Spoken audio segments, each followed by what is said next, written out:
here after the game with Gracie McClaren. First off, repping the Chad's Media hoodie. Go get your merch at Landers Creek Outfitters, Chad's Media. We always rep it.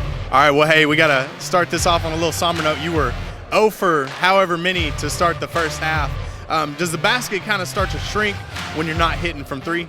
Oh, yeah. I mean, I've been in the slump for like the last 5 games, and, you know, I know that, so I've been staying after practice, and I think coming out of the second half, you know, Cip came over and talked to me and cheered me up and gave me a lot of confidence, and, you know, when my team has confidence in me, the goal starts getting bigger, and that's what happened tonight, and I hit 4 in a row.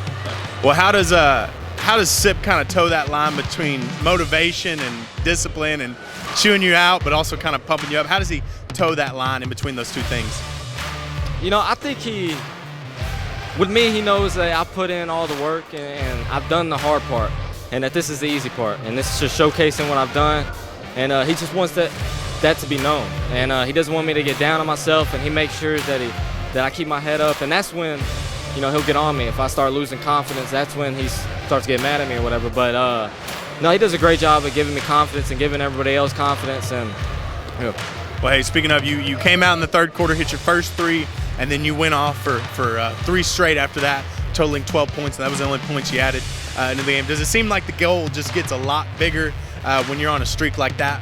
Oh, yeah. After the first one, when I don't hit any rim at all, you know, I know that everything for me is going to fall. Yeah, everything for me is going to fall. The defense was so focused on Dede because he was just bullying, getting whatever he wanted, and they lost track of me, and they forgot who I am for a minute, and I had to show them who I was. Who are you? I'm the best shooter this school has ever seen. Let's go. Keep up the confidence. I'm sorry, Keeson, but I had to take your. All right, well, keep up the confidence. We're excited to see where the playoffs go. All right, here after the game with Dede. Dede, I don't know if you know this, but you had 34 points tonight, which is 5 away from the school record for points in a game that you actually set. Did you come into this game wanting to put your stamp on it, or is it just something that kind of happened? I wanted to come in the game, show them I'm unstoppable, and we was going to win this game from the get-go. Also, we saw a barrage of three-pointers to start the game. Is that something you've been working on recently, or is it just something you just decided to start shooting? I've been working on it for last 2 summers, and now it's finally coming to work for me. So I'm gonna start shoot more confidence, and have fun. Well, it seems like that really opened up the rest of your game. You had a couple big dunks. What's it like when you can kind of stretch the floor on a big guy like number 14 and really make him come out and guard you instead of him having to stay back and let you come to him? We're gonna carve you up. Gonna have fun, and we'll get what we want. I mean, we show them tonight, you gonna guard me, I'm gonna get what I want. If you guard me, we're gonna get what we want. We're unstoppable as a team. Hey, well, we're excited to see where this journey takes us. Keep going, man.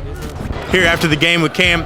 Cam, first playoff win for this season. What are you looking forward to? I'm looking forward to just coming in and taking every game at a time, because if you worry about the next game after the next game, it won't be successful. I'm taking it 1 game at a time. Coming out here, you really put your stamp on this game with defense more than offense. How does it feel to really step in when other people won't on the side of the ball where they won't? It's because most of the time I'm used to guarding codes that I don't got to really come out, so I may pay more focus tonight because something like that can easily cost us the game. So I was more focused tonight. Saw Dede go down in the third quarter with an injury, came over it pretty quick, but you had to step up on number 14, one of their biggest players. What's it take physically to step up on defense on a guy like that? It takes a lot. 1, because Dede's a really good defender, and 2, 14's a really big dude. So I just took it as a man check, and I had to stay down and guard. All right, last question. We saw Coach Cip call a timeout at the very end when you were going in to get a slam dunk. How's that for you? I don't really like it at all. Well, hey, we're excited to keep this playoff run going. Love you, man. All right, here after the game with Coach Cip. Coach Cip, we saw Gracie McClaren kind of have some shooting struggles at the start of the game. What do you say to a guy like that to keep him focused, keep him shooting? I tell him if he's not going to make a shot, I'm not going to play him. He said, okay, I'll make a shot in the second half, and he did. So if you seen the video, I walked over to him all the way over here.